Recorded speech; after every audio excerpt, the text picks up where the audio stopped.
नमस्कार अनि हार्दिक स्वागत छ यहाँहरु सम्पूर्णलाई कार्यक्रम साझा सरोकारमा रहेर हामीले विभिन्न विषयमा छलफल कुराकानी विचार विमर्श प्रस्तुत गर्ने गर्छौं। लुम्बिनी मिडिया हबले उत्पादन गरेको यो कार्यक्रम रूपन्देहीको देवदहमा रहेको देवदह टेलिभिजन, त्यस्तै गरी लुम्बिनी प्रदेशका विभिन्न रेडियो स्टेशन अन्य विभिन्न टेलिभिजन, त्यस्तै गरी हाम्रो आधिकारिक युट्युब च्यानल र फेसबुक पेज मार्फत हेर्न र सुन्न सक्नुहुन्छ। कार्यक्रम साझा सरोकारमा हामीले विभिन्न विषयमा छलफल विचार विमर्शलाई प्रस्तुत गर्ने गर्छौं। विभिन्न ठाउँसम्म पुगेर त्यहाँको अवस्थालाई चित्रण गर्ने गर्छौं र समस्यालाई सम्बोधन गराउने प्रयास गर्छौं। आज हामी रूपन्देहीको रोहिणी गाउँपालिकामा उपस्थित भएका छौं। रूपन्देहीको रोहिणी गाउँपालिका भन्ने बित्तिकै रूपन्देहीको दक्षिणी क्षेत्रमा अवस्थित छ। सीमासँग जोडिएको रोहिणी गाउँपालिकामा धेरै सम्भावना छन् अनि त्यो भन्दा धेरै चुनौतीहरू छन्।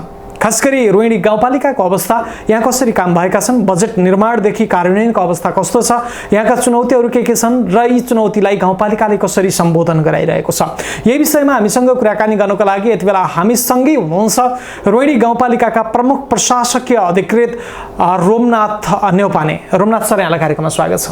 धन्यवाद। आराम हुनुहुन्छ? ठिक छ। धेरै लामो समयदेखि यहाँ प्रमुख प्रशासकीयको हिसाबले काम गर्नु भएको छ। कस्तो छ, कति काम चाहिँ अगाडि बढेका छन्, कति सजिलो छ सर? म करिब 2 वर्ष पुग्दैछ यहाँ रोहिणी गाउँपालिकामा आएर काम गर्न थालेको। स्थानीय तह जब राज्यको पूर्ण संरचना सँगसँगै 3 तहका सरकारमध्ये स्थानीय सरकारको रूपमा स्थानीय तहको व्यवस्था भयो। संविधानले नै यसलाई अधिकार सम्पन्न बनाएको छ। एकल अधिकार साझा अधिकार भनेर संविधानमै व्यवस्था गरेको छ र यो गाउँपालिकाले आफूलाई प्राप्त एकल अधिकारको सकेसम्म बढीभन्दा बढी प्रयोग गरेर यहाँका जनतालाई सेवा प्रवाह गर्ने किसिमले गइरहेको छ र त्यसको लागि संविधान र सङ्घीय कानुन, प्रदेश कानुन लगायत ती कानुनहरूसँग नबाजिने गरी हामीले स्थानीय कानुनहरूको पनि निर्माण गरेर कार्यान्वयन गरिरहेका छौँ र आजको दिनसम्म हामीले 45वटा स्थानीय कानुन बनाइसकेका छौँ र त्यसैलाई नै टेकेर यो गाउँपालिकालाई कानुनी राज्यकै रूपमै अगाडि बढाइरहेको अवस्था छ। जुन अधिकार जनप्रतिनिधिहरूलाई छ उहाँहरूले पनि त्यसलाई अत्यन्तै सकारात्मक तरिकाले अगाडि बढाइरहनु भएको छ। सबै कुरा थाहा नहुन सक्छ, तथापि हामीले चाहिँ विभिन्न कानुनहरू, विभिन्न अरू पालिकाका गरेका राम्रा कामहरूको अनुसरण, असल अभ्यासलाई पछ्याउँदै र यो गाउँपालिकामा भएका सम्भावनाहरूलाई पनि अवसरको रूपमा बदल्दै कामहरू गरेका छौँ र गाउँपालिकालाई समग्र रूपमा विकास गर्नुपर्छ भनेर विकासका सबै क्षेत्रहरू, आर्थिक विकासका क्षेत्रहरू, सामाजिक विकासका क्षेत्रहरू, भौतिक पूर्वाधारका क्षेत्रहरू, वन तथा वातावरण संरक्षणका कुराहरू, संस्थागत सुधारका कुराहरू, सुशासनका कुराहरू सबैलाई समेटेर नै राज्य यो पालिकाको नीति तथा कार्यक्रम बनाउने र त्यसलाई कार्यान्वयन गर्नको लागि वार्षिक बजेट तथा कार्यक्रमहरू बनाउने र कार्यान्वयन गर्ने काम गरिरहेका छौँ। स्थानीय जनताको काम जो चाहिँ हिजो गाविसमा अप्ठ्यारो थियो हैन, गाउँ गाउँमा सिंहदरबारको कुरा गर्छौँ हामी, अहिले गाउँपालिका बन्दै गर्दा ओडाले दिने सेवा होस् अथवा चाहिँ गाउँपालिकाले नै दिने सेवा होस्, हिजोको भन्दा सजिलो छ कि उस्तै छ? यो सेवा सुविधाहरू भन्ने कुरा अनुभूति गर्ने कुरा हो। जनताले कसरी अनुभूति गरिरहेका छन् त्यसमा पनि भर पर्छ। हामीहरू सेवा प्रदायक संस्थाले गर्दा राम्रै गरेका छौँ भन्ने हेतुले नै सोचेका छौँ, तथापि अब जनताको मूल्याङ्कन कस्तो छ त्यो पनि हामीले विचार गर्नुपर्ने हुन्छ। तथापि हामीसँग सेवा लिन आउने, वडा कार्यालयमा आउने, गाउँपालिकामा आउने जनताहरूका हामीले गुनासाहरू, पिरमर्काहरू र उहाँहरूका यो गाउँपालिकालाई कसरी हेर्नुभएको छ त, कसरी सेवा लिनुभएको छ, त्यो सबैहरू बुझ्दाखेरि पहिलाको गाउँपालिका र अहिलेको पहिलाको गाविस र अहिलेको गाउँपालिका भनेको अत्यन्तै फरक छ। त्यति बेला सङ्घबाट अधिकार निक्षेपण भएर स्थानीय स्वायत्त शासन ऐन अनुसार जति अधिकार थियो त्यो अधिकारहरू मात्रै प्रयोग गरिन्थ्यो। त्यसमा विशेष गरेर आर्थिक अधिकार थिएन। आर्थिक क्रियाकलाप हामीले जिल्ला विकाससँग समन्वय गरेर गर्थ्यौँ भने अहिले चाहिँ आर्थिक अधिकार, राजनीतिक अधिकार, कानुनी अधिकारदेखि सबै अधिकारहरू यहाँ आएको छ र एउटा सरकारले गर्नुपर्ने कामहरू सबै गर्न पाएको छ। यहाँ के काम गाउँपालिकाले गर्दैन भन्ने छैन, सबै काम गर्नु, जनताका सबै कामहरू चाहिँ हुन्छ, सबै कामहरू गर्नुपर्छ। दिनदिनै दैनिक सेवा प्रवाहका कामहरू, विकास निर्माणका कामहरू, विपद परिआयो भने त्यस्ता विपदलाई व्यवस्थापन गर्ने कामहरूदेखि लिएर जनताका जन्मभन्दा पूर्वदेखि मृत्युपर्यन्तसम्मका जति पनि कामहरू गर्नुपर्छ त्यो सबै गाउँपालिका र वडा कार्यालयबाट सम्पादन हुने हुँदाखेरि जनताले चाहिँ गाउँ गाउँमा सिंहदरबारको अधिकार आएको अनुभूति गरेका छौँ। हजुर, भनेको सबै अधिकार चाहिँ सबै कर्तव्य चाहिँ हामीले निर्वाह गरेका छौँ। जनताले अनुभूति हुने गरी नै उहाँले चाहिँ महसुस गर्नुभएको छ। जनप्रतिनिधिहरू पनि अत्यन्तै खट्नु भएको हुन्छ। जति बेला पनि वडा अध्यक्षहरू, वडा सदस्यहरू आफ्ना गाउँ गाउँमा केही समस्याहरू पऱ्यो भने फिल्डमै जाने, त्यसलाई समाधान गर्न के गर्न सकिन्छ, वडा तहबाट के गर्न सकिन्छ, वडा तहबाट नसकेका कुराहरू गाउँपालिकाबाट कसरी सम्बोधन गर्ने भनेर उहाँहरू पनि खटेर लाग्नुभएको छ। अनि हाम्रा वडाका विभिन्न मिटिङहरू हुन्छन् प्रत्येक महिना आवश्यकता अनुसार। यसरी गाउँ कार्यपालिकाको मिटिङ हुन्छ अनि आवश्यक कानुनहरू, ऐनहरू बनाउनु पर्यो भने गाउँसभाले बनाइरहेको हुन्छ। अनि नियम र कार्यविधिहरू बनाउनु पर्यो भने फेरि गाउँ कार्यपालिकाको मिटिङले पनि गरिरहेको हुन्छ। र त्यसरी हामीहरू एकदम प्रशासन र राजनीति दुईटा पाटाहरू मिलेर एउटा रथका दुईटा पाङ्ग्राको हामीहरू प्रशासन र राजनीति भनेको त्यसरी मिलेर मात्रै अगाडि बढ्यो भने सोही गन्तव्यमा पुग्न सकिन्छ भन्ने भावनाले नै अगाडि बढिरहेको अवस्था छ। जनताको काम चाहिँ कर्मचारीसँगै अझै बढी जोडिन्छ। जनप्रतिनिधिले समन्वय गरिदिने, कर्मचारीले त्यसलाई कार्यान्वयन गरिदिने पनि हुन्छ। कामका कुरालाई जोड्दै गर्दा सिफारिसको कुरा होस् अथवा धेरै कुराहरूलाई तपाईहरूले दिने कुराहरू जनप्रतिनिधि बाहेक कर्मचारीको तर्फबाट हुने काम चाहिँ कति छरितो रूपमा चाहिँ भएको छ? यहाँ हेर्दाखेरि राजनीतिको काम नीति नियम बनाउने, त्यसलाई अनुगमन गर्ने, सुझाव सल्लाहहरू दिने त्यसरी नै बुझिन्छ। तथापि हाम्रो वडा कार्यालयमा हेर्दा वडा अध्यक्षज्यूहरू उहाँले नै सिफारिस गर्दिने, हरेक सिफारिसमा सिग्नेचर गर्ने अधिकार वडालाई नै हाम्रो कानुनले नै दिएको छ। तथापि त्यो डकुमेन्टहरू निर्माण गर्ने कामहरू त वडाको कर्मचारीहरूले गर्छ। यो काम हामीले छिटो छरितो नै गर्ने व्यवस्था मिलाएका छौँ। त्यसको लागि राजस्वको लागि पनि हामीले त्यसलाई अहिले उसको यो सूचना र प्रविधिको भरपुर प्रयोग गरेर आइटी बेसमा लगिरहेका छौँ। अनि सिफारिसहरूलाई पनि त्यही अनुसार लानुपर्छ भनेर हामीहरू लागिरहेका छौँ। र प्रत्येक वडामा कम्प्युटर, प्रिन्टर को व्यवस्था छ र कामहरू हामीहरूले प्रक्रिया पुगेको काम, सबै डकुमेन्ट पुगेको कामहरू जनताहरू आउनुहुन्छ भने आजको आज नै त्यसमा पनि कतिपय कामहरू 10-15 मिनटभित्रै सम्पन्न भइसकेका हुन्छन्। र कहिलेकाहीँ अलि भिडभाड भयो भने 2-3 घन्टा लाग्ला, नत्र भने 2-3 घन्टाभन्दा बढी सेवा लिनको लागि जनताहरू कुर्नुपर्ने अवस्था छैन। अत्यन्तै सहज भएको छ। अनि सँगै त्योभन्दा बढी चुनौती पनि छन् सीमाको कारणले गर्दा अथवा अरू कुराहरूले पनि। कसरी चाहिँ समन्वय गर्नु भएको छ? यसमा चाहिँ विशेष गरेर रोहिणी गाउँपालिका भनेपछि कृषि र अहिले पछिल्लो अवस्थामा उद्योग व्यापार पनि एकदम यहाँ फस्टाइरहेको छ। लुम्बिनी क्षेत्रतिरका उद्योगहरू क्रमशः यता लुम्बिनी करिडोरका विभिन्न उद्योगहरू यहाँ चाहिँ स्थानान्तरण हुने स्थापित भइरहेको अवस्था छ। अनि कृषिलाई पनि हामीले व्यवसायीकरण, बजारीकरण र विविधीकरण गरेर अगाडि बढिरहेका छौँ। जस्तै यहाँ परम्परागत धान खेती, गहुँ खेती, दालहरू, तरकारीहरू त्यस्तो रूपमा भन्दा पनि कसरी चाहिँ आधुनिक तरिकाले उत्पादन बढाउने र बजारमा बिक्री गरेर आयोजन गर्न सकिन्छ भनेर माछालाई त्यतिकै महत्त्व दिएको छ। अनि पशुपालनलाई भइहाल्यो। अनि अरू खाद्यान्नका कुराहरू, तरकारीका कुराहरू अन्य नगरपालिका कुराहरू त्यसरी लैरहेका छौँ। अनि सीमाको कारणले हामीहरूसँग ठुलै चुनौती छ, किनभने हाम्रो पश्चिम नवलपरासीदेखि हाम्रो सिद्धार्थनगरसम्मको रोहिडीको भाग मात्रै करिब 15 किलोमिटर भारतीय सिमानामा पर्छ, जोडिएको छ। पश्चिम हाम्रो 10 गजा 15 किलोमिटर लम्बाइ छ। त्यसले गर्दाखेरि र खुला क्षेत्र भएको हुनाले वारिपारिमा मानव तस्करदेखि सामानहरूको ओसार पसार हुन सक्ने सम्भावना छ। तथापि सङ्घीय सरकारले सशस्त्र प्रहरी, जनपद प्रहरीको व्यवस्था गरेको छ र उहाँहरूले पनि ड्युटी गर्नुभएको छ। हामीहरूले पनि त्यसलाई चाहिँ नियन्त्रण गर्नको लागि पहल गर्नुपर्छ भनेका छौँ र उहाँहरूलाई सधैँ त्यो केन्द्रले चाहिँ सुविधाहरू उपलब्ध गराउन सक्दो रहेछ। हामीहरूले नि उहाँहरूलाई गस्ती पेट्रोलिङ बढाउनको लागि विभिन्न तरिकाले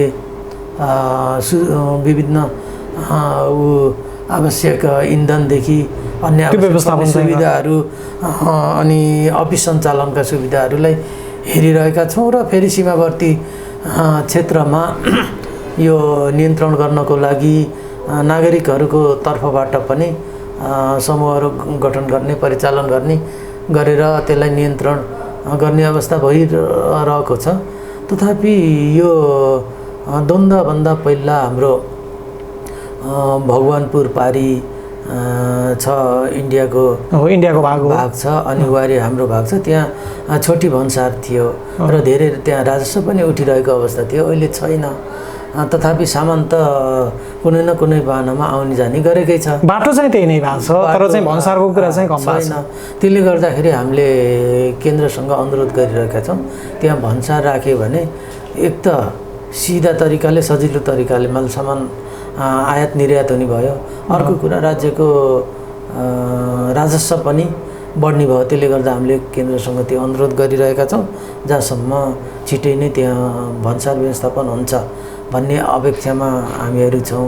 र अरू जुन अवैध रूपमा हुने सामान निकासी पैठारीका कुराहरू, मानव तस्करीका कुराहरू, यिनीहरूलाई चाहिँ रोक्नको लागि यहाँका समुदायहरू पनि, सीमा क्षेत्रका बासिन्दाहरू पनि लगभग सचेत नै जागरुक नै छन्। त्यसले गर्दा त्यति धेरै यहाँबाट त्यस्तो सम्भावना अलिक कमै छ। हजुर, जस्तो अब सुनौलीबाट पास हुन नसकेका कुराहरू यहाँबाट चोरीको रूपमा, होइन, ठगीको रूपमा आउने जाने कुराहरू चाहिँ अलिक बढी हुन्छ भन्ने त्यो हुन प्रयास हुन्छ। तथापि सुरक्षाको कारणले गर्दाखेरि त्यो सम्भव हुन्न। कहिलेकाहीँ फाटोफुट्टो ल्याए पनि सुरक्षा निकायले पक्रेर आफ्नो नियन्त्रणमा लिएर सम्बन्धित निकायमा कारबाहीको लागि पठाइरहेका अवस्थाहरू छन्। त्यो देख्न चाहिँ सकिन्छ। त्यो कारबाहीको प्रक्रियामा गइसकेपछि मान्छेहरूले त्यहाँ पनि सुरक्षा निकाय छ, पक्राउ हुन्छ भनेपछि त्यति आँट गर्दैन। हजुर, अब चुनौतीहरू छन्, त्यसको सम्बोधनका लागि गाउँपालिकाले काम गरेको छ भन्दै गर्दा अब यता बजेटको कुरालाई पनि हामी सँगै जोड्छौँ। बजेट कसरी उडागत हिसाबले अगाडि बढ्छ र त्यसमा कार्यान्वयनको प्रक्रियामा कहाँनिर छौँ हामीहरू प्रत्येक वर्षको आवधिक वार्षिक बजेट बनाउँछौँ।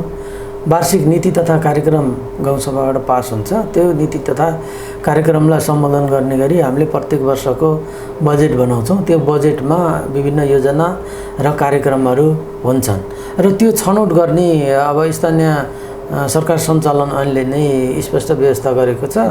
गाउँ बस्ती तहदेखि गाउँसभासम्म आएर त्यो बजेट निर्माणको प्रक्रिया टुङ्गिन्छ। 7 चरण छ। त्यो 7 चरणलाई हामीले पार गरेर नै बजेटहरू निर्माण गर्छौँ। विशेष गरेर गाउँ बस्तीमा के आवश्यकताहरू छन्, ती आवश्यकताहरूलाई सम्बोधन गर्नको लागि गाउँ बस्तीमा गएर योजनाहरू सङ्कलन गर्ने गरिन्छ। ओडामा आएर त्यसलाई छलफल गरिन्छ। फेरि हाम्रो त साधन स्रोत त सीमित हुन्छ, जनताका मागहरू असीमित हुन्छन्, अनि त्यसलाई पनि प्राथमिकीकरण गरिन्छ र प्राथमिकीकरण गरेर ओडाले छनौट गरेर अनि फेरि गाउँपालिकामा पठाउने, अनि गाउँपालिकाको पनि विभिन्न विषयगत समितिहरू छ, त्यहाँ छलफल गरेर पास गरेर गाउँ कार्यपालिका हुँदै गाउँसभामा पुग्छ।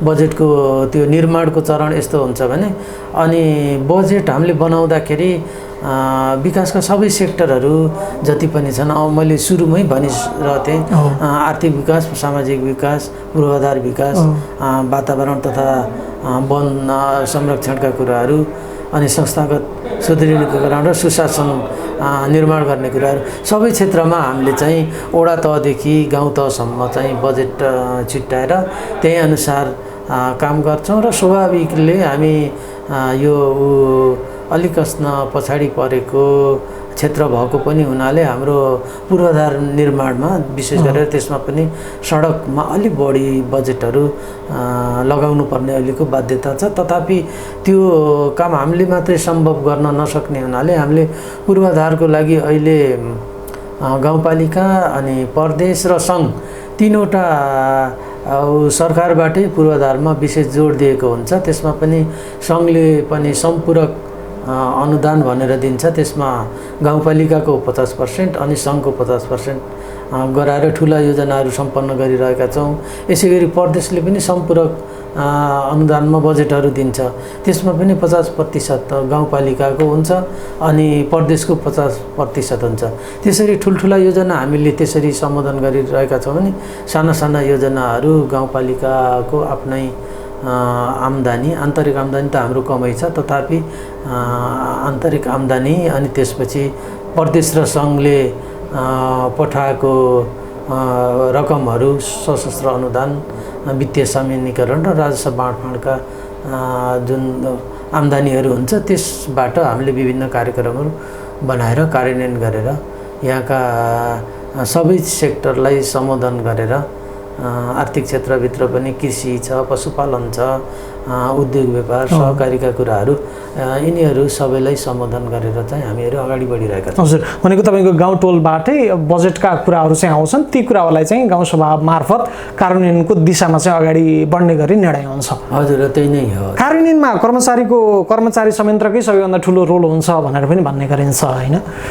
तपाईँको नीति बनाउने कुरा र बजेट पास गर्ने कुरामा चाहिँ जनप्रतिनिधिहरूले गर्नु होला, त्यसलाई चाहिँ कार्यान्वयनको कुरा चाहिँ अब कर्मचारी संयन्त्रबाटै गर्नुपर्छ भन्ने खालको कुराहरू पनि छन्। कार्यान्वयनको प्रक्रियामा यहाँहरू चाहिँ कसरी लाग्नु भएको छ? हामीले जब सभाबाट बजेट पास हुन्छ त्यसपछि वार्षिक खरिद योजना बनाउँछौँ अनि र वार्षिक खरिद योजना खरिद भन्दा बित्तिकै सम्पूर्ण काम हामीले जे काम गर्छौँ, करोडौँको विकास निर्माणका कामदेखि एउटा कलम किन्ने काम सबै चाहिँ खरिद ऐन र खरिद नियमावलीले सम्बोधन गर्छ र हामीले त्यो वार्षिक खरिद योजना बनाइसकेपछि कुन ठेक्काबाट गर्ने, कुन उपभोक्ताबाट गर्ने ती छुट्याउँछौँ, कुन सिधै खरिद गर्ने र त्यही अनुसार गर्छौँ। र हामीहरूसँग पहिला चाहिँ गएको 2-3 वर्ष अगाडि प्राविधिक जनशक्ति अत्यन्तै कम हुनाले समस्या ठुलो थियो। अहिले चाहिँ हामीहरूले सँगसँग अनुरोध गरेर विभिन्न ठाउँबाट कर्मचारीहरू समायोजन भएर पनि आएर अहिले प्राविधिक जनशक्ति हामीसँग दरबन्दी अनुसार नै मौजदात हुनुहुन्छ। तथापि नयाँ जनशक्तिले सबै कुरा गर्न नसक्ने अवस्था हुन्छ, किनभने यो पढेर सिद्धान्तहरू मात्रै पढिरहेको हुन्छ, व्यवहारिक कुराहरू प्र्याक्टिकली त्यही फिल्डमा गएर गर्न अलिक गाह्रो हुन्छ। त्यसले गर्दा उहाँहरूलाई पनि हामीले समय अनुकूल विभिन्न अभिमुखीकरण गरेर तालिमहरू दिएर दक्ष बनाउँदै अगाडि बढ्दै गइरहेका छौँ। त्यसकारण चाहिँ त्यो कार्यान्वयनको पाटो पनि अबको दिनमा हामीलाई विगतमा अप्ठ्यारो परे पनि गएको वर्ष र यो अब आउने वर्षमा हामीलाई अप्ठ्यारो पर्दैन। हाम्रा जनशक्ति पनि दक्ष भइरहनु भएको छ र उहाँहरूले जुन काम गर्नुपर्छ, प्राविधिकहरूले धेरै काम गर्नुपर्छ, यो भौतिक पूर्वाधार निर्माणको लगत इस्टिमेट तयार गर्नेदेखि लिएर डिपिआरहरू तयार गर्नेदेखि लिएर अनि त्यसको मूल्याङ्कन गर्नेदेखि लिएर त्यो काम उहाँहरूले आफ्नो योजना अनुसार नै गरिरहनु भएको हुन्छ र त्यसपछि उपाध्यक्षको संयोजकत्वमा अनुगमन तथा मूल्याङ्कन समिति छ र त्यो समिति पनि यहाँको एक्टिभ छ। हामीहरू ठुला योजनाको लागि हामीहरू पटक नै गएर त्यहाँ अनुगमन गरिरहेका हुन्छौँ। केही सुधार गर्नुपर्ने कुरा रहेछ भने तत्कालै मौखिक पनि कहिलेकाहीँ लिखित रूपमा पनि दिएर सुधार गर्न लगाउँछौँ भने वडा स्तरका सानातिना अध्यक्षतामै अनुगमन तथा मूल्याङ्कन समिति हुन्छ। उहाँहरूले अनुगमन नियमित गरेर कार्यान्वयन गराइरहनु भएको हुन्छ। तथापि हामीले पनि गाउँपालिका स्तरबाट पनि बिचबिचमा स्याम्पल अनुगमन गरेर त्यसलाई चाहिँ प्रभावकारी गराउनको लागि एकदम लागि परेको अवस्था छ। हजुर, भनेको तपाईँको कार्यान्वयनको प्रक्रियामा पनि हामी चाहिँ गइरहेका छौँ, त्यस्तो त्यति धेरै अप्ठ्यारो चाहिँ छैन, त्यस्तो समस्या छैन। कुनै बेला अलिक कस्तो हामीहरूमा जनचेतनाको अलिक कमी भएर हो कि किन हो, यो भौतिक निर्माणमा पनि विशेष गरेर सडक को विस्तार गर्दाखेरि बिचबिचमा समस्याहरू आउँछन्, नआउने होइन, झगडै हुन्छ। 1 इन्च 2 इन्च पनि छोड्नु नचाहने चाहिँ यो प्रवृत्ति छ कि यो दक्षिण क्षेत्रमा। तथापि त्यहाँ जति बेला झगडा आउँछ त्यति बेला त्यहाँ गाउँपालिका अध्यक्षज्यू पुग्नुभएको हुन्छ, उहाँ आफै जनप्रतिनिधिले व्यवस्थापन गरेर त्यसलाई उहाँहरूलाई सम्झाएर यो विकास भनेको यो तपाईँ हामीले चाहिँ अलिअलि जग्गा नछोड्यो भने हुन सक्दैन, तर यसको प्रतिफल त भोलि बिहान योभन्दा तपाईँले छोडेको जग्गाको भन्दा 10 गुणा बढी छ भनेर सम्झाएर चाहिँ त्यो काम चाहिँ अगाडि बढिरहेका छन्। कहिलेकाहीँ मुद्दाहरू पढेर अदालतमै पुगेर रोक्का भएर पनि काम रोकिएका अवस्थाहरू पनि छन्। पछि अदालतले पनि फेरि विकासकै पक्षमा निर्णय दिएर फेरि काम चाहिँ निरन्तरता भइरहेका अवस्थाहरू पनि छन्। त्यसले गर्दा चुनौतीहरू हरेक पाइलामा आउँछ, तर चुनौती आयो भनेर डराउने कुरा भएन। जनप्रतिनिधिहरूले त्यसको सामना गर्नुभएको छ, गाउँपालिकाले अगाडि बढेरै गर्नुभएको छ।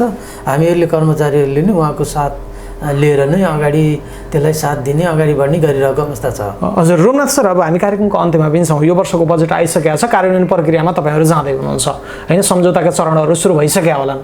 यो वर्ष चाहिँ कस्ता खालका कार्यक्रमहरू चाहिँ गाउँपालिकाले अवलम्बन गरेको छ र आगामी दिनमा यी कुराहरूलाई कार्यान्वयनमा लैजाँदै गर्दाखेरि तपाईँहरूले कुन संयन्त्र चाहिँ अपनाउँदै हुनुहुन्छ? यो वर्षको बजेट पनि आएको छ, हामीले त्यो वार्षिक खर्च योजना पनि स्वीकृत गरेर अगाडि बढिरहेछौँ। ठुल्ठुला योजनाहरूको अब हप्ता 10 दिनमै ठेक्का प्रक्रियामा जान्छ हाम्रो, त्यसमा जाँदैछ र अरू कतिपय योजनाहरू उपभोक्ता समितिबाट गर्न मिल्नेहरू छन्, तिनीहरू पनि अब हामीले यही दसैँ लगत्तै नै उपभोक्ता समिति गठन गर्छौँ र हामीहरूले अहिले चाहिँ मङ्सिरभन्दा पछाडि हाम्रा योजनाहरू कार्यान्वयनमा नजाने मङ्सिरबाटै सुरु गराउने, किन भन्दाखेरि चुनाव चाहिँ आउँदैछ, चुनावको चटारो चैत वैशाख भित्रै हामीहरू धेरै खुकुलो भएर ठुल्ठुला योजना त काम गर्दै जाँदा असारसम्म अथवा जेठ मसान्तसम्म जालान् होइन, तर अरू योजनाहरू हामीले वैशाखभित्रै सक्ने गरी हामीहरू अगाडि बढेका छौँ। त्यही अनुसार कार्ययोजना बनाएछौँ।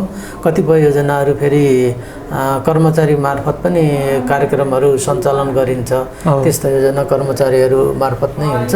अहिले यहाँ हामीले चाहिँ केमा फोकस गरेका छौँ भने पहिले मैले भनिहालेँ, हामीले अहिले सबभन्दा धेरै स्वास्थ्यको समस्या छ। कोभिड व्यवस्थापनदेखि जनताको स्वास्थ्य कसरी सुरक्षित राख्ने त्यो कुराहरू, अनि शिक्षालाई कसरी गुणस्तरीय र प्रभावकारी बनाउन सकिन्छ भन्ने कुराहरूमा पनि हामीले बजेट तथा कार्यक्रमलाई फोकस गरेका छौँ।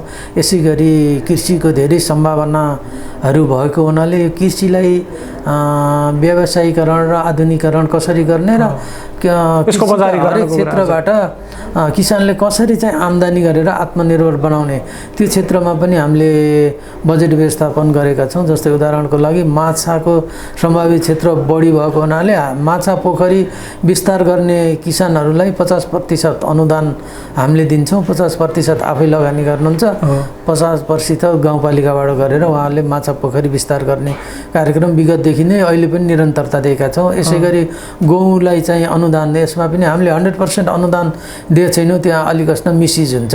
त्यसले गर्दाखेरि 50% अनुदान गाउँपालिकाले दिन्छ, 50% चाहिँ किसानले नै बेर्नुहुन्छ। अनि धानको लागि अनि फेरि प्रधानमन्त्री कृषि आधुनिकीकरण परियोजना मार्फत फेरि विभिन्न पकेट कार्यक्रम सञ्चालन गर्ने भनेर सङ्घबाट पनि बजेट आउँछ, त्यसलाई पनि हामीले कार्यान्वयन गर्नको लागि त्यही अनुसार संयन्त्र बनाएर अगाडि बढिरहेका छौँ।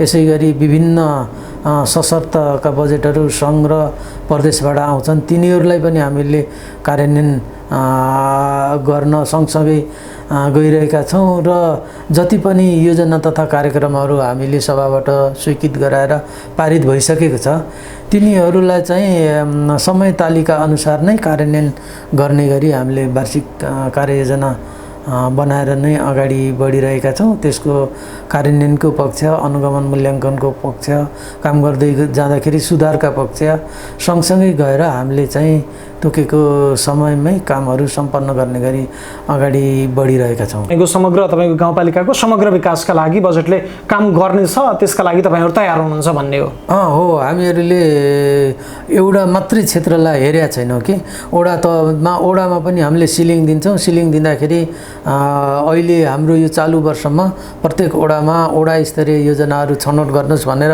90 लाखको सिलिङ एउटा ओडामा गएको थियो। उहाँहरूले चाहिँ गर्दाखेरि योजनाहरू पठाउँदाखेरि आर्थिक विकासका क्षेत्रमा यति रकम, सामाजिक क्षेत्रमा यति, भौतिक पूर्वाधारमा यति र संस्थागत सुदृढीकरणमा यति, सुशासनमा यति, अनि वन तथा वातावरण संरक्षणमा यति भनेर हरेक सेक्टरलाई छुट्टा छुट्टै गरेर सम्बोधन गरेर पठाउनु भएको छ। अनि गाउँपालिका स्तरको पनि त्यसरी नै भएको छ र समग्र चाहिँ विकासको उसलाई चाहिँ गतिलाई चाहिँ हामीले सन्तुलित रूपमा अगाडि बढाउनुपर्छ भनेर गएका छौँ। र अहिले एउटा नयाँ कुरा हामीले के गर्न थालेका छौँ भने विभिन्न उद्योगहरू भएको यहाँ सिएच जुन भैरवा विशेष आर्थिक क्षेत्र भनेर चिनिन्छ त्यो हाम्रै गाउँपालिकाको वडा नम्बर 1 मा पर्छ।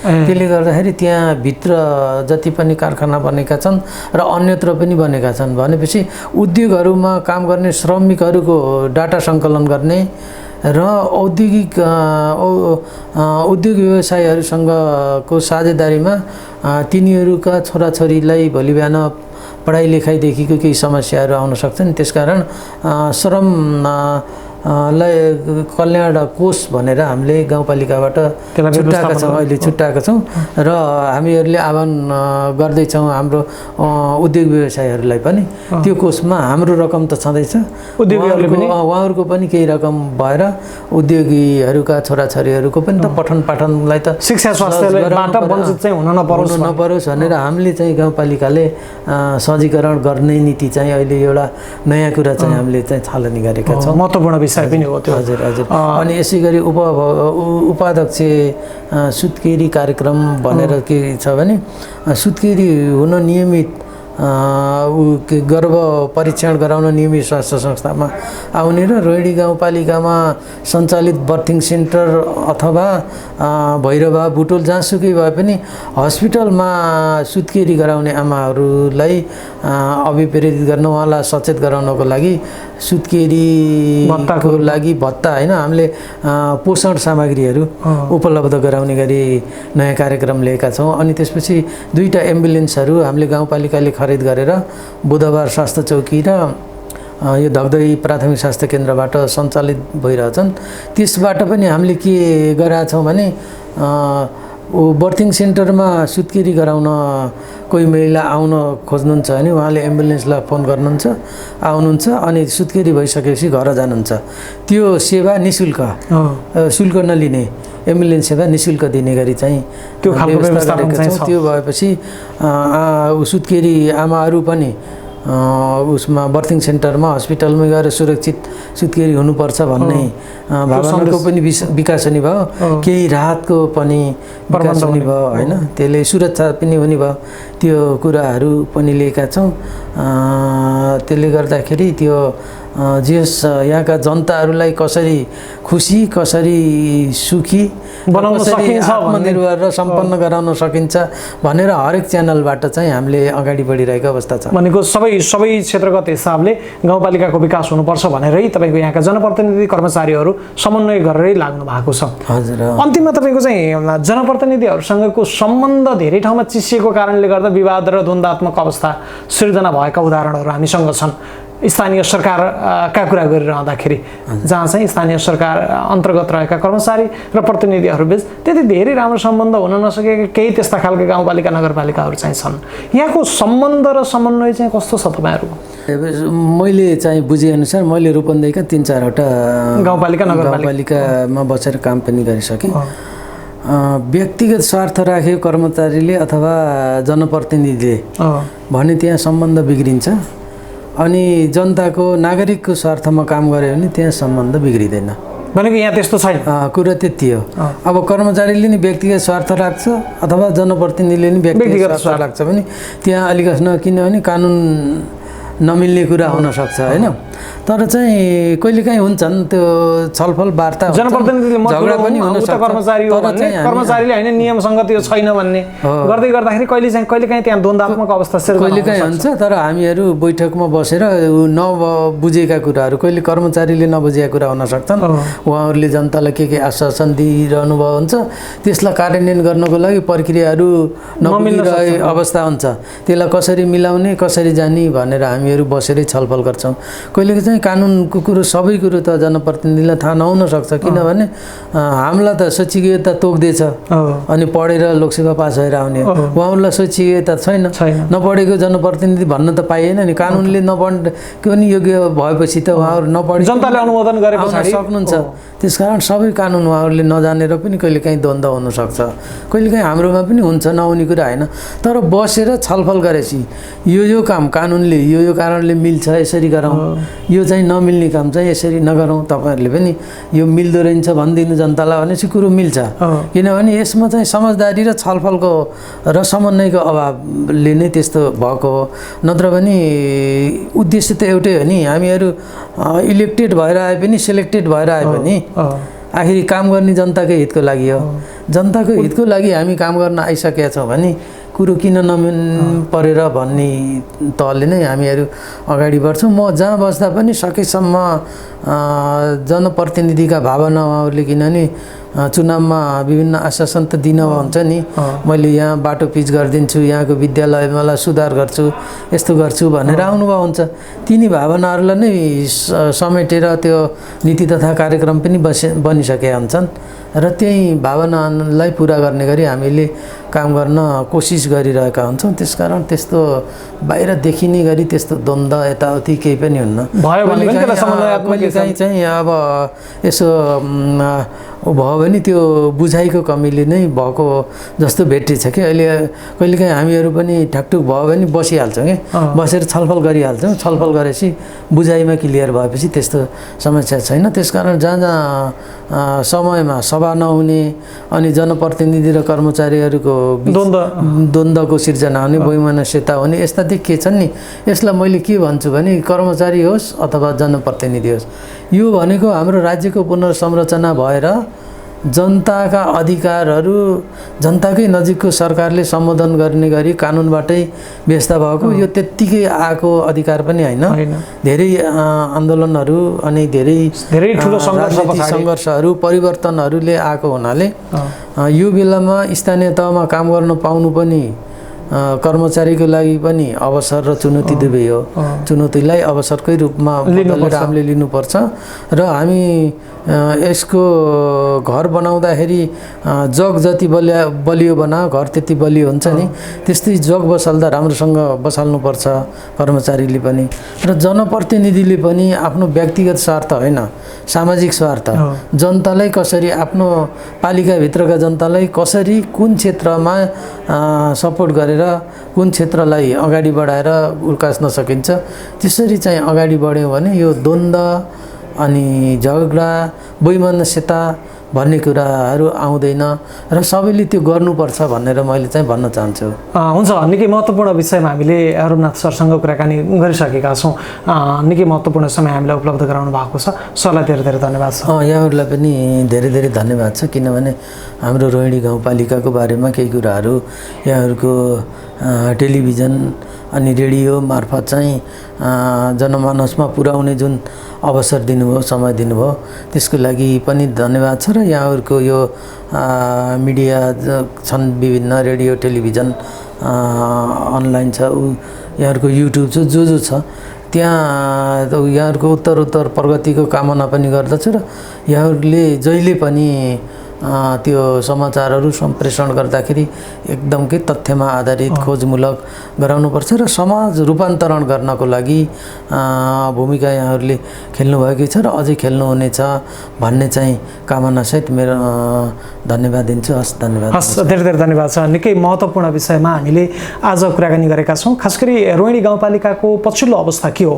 यहाँको विकास निर्माण जो 10 गजासँग जोडिएको छ, भारतको सीमासँग जोडिएको छ, यहाँका चुनौतीहरू के हुन् र यी चुनौतीहरूलाई गाउँपालिकाले कसरी सम्बोधन गरिरहेको छ, जनताका जनप्रतिनिधि र कर्मचारीहरूको सम्बन्ध कस्तो छ, यही विषयमा आज हामीले कार्यक्रम साझा सरोकारमा रहेर कार्यक्रममा कुराकानी गरेका छौँ। हामीसँग आज कुराकानीका लागि सँगै उपस्थित हुनुहुन्थ्यो रोहिणी गाउँपालिकाका प्रमुख प्रशासकीय अधिकृत रोमनाथ न्यौपाने। उहाँसँगको यो कुराकानी आजलाई सकिएको छ। मलाई क्यामेरामा साथ दिने दिपा न्यौपानेलाई धेरै धन्यवादको साथमा म कार्यक्रम सञ्चालक प्रकाश गौतम कार्यक्रमबाट बिदा हुन्छु। नमस्कार।